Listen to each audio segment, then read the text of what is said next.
Shanjut, c'est Shanti Judith, donc c'est Shanti Breakers, qui était un artiste de cirque, danseur et cavalier à Zingaro, et moi qui étais comédienne et écuyère. Donc on s'est rencontrés et on a mis nos savoir-faire ensemble et on a créé cette école.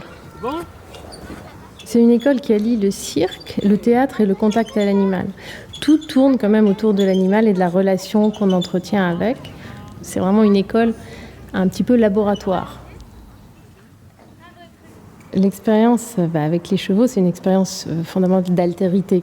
J'ai l'impression que ça aide à comprendre les autres, même les autres quand ils sont pas du tout dans le même univers que le nôtre, qu'on n'a pas les mêmes codes ou ce genre de choses. C'est-à-dire qu'on se met dans une position d'écoute, de curiosité par rapport à l'autre.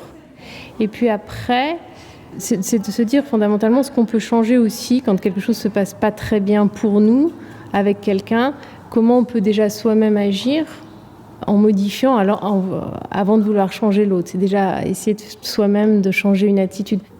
Donc on peut transmettre et discuter à partir de l'animal pour repenser le rapport à l'autre.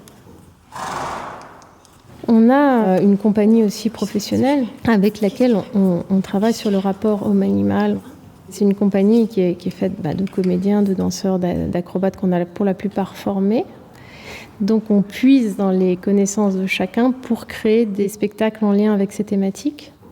Le Shanju, c'est avant tout un collectif, c'est pas moi, on est nombreux. Pour que cette école existe, cette compagnie existe, toute seule je ferais pas tout ça, je serais incapable.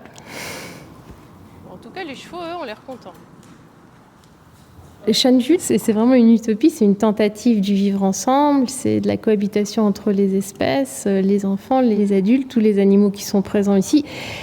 Et moi, maintenant, vraiment, quelque chose qui me passionne, c'est la transmission au public. C'est comment réussir à mettre en évidence la personnalité des animaux, des possibles du vivre ensemble, repenser les rapports homme-animal, trouver des façons esthétiques de le faire, trouver des choses qui aient du sens pour le public. On arrive à percevoir tout ce monde, tous ces rapports qu'on ne connaît pas encore avec les animaux, mais qui pourraient se développer.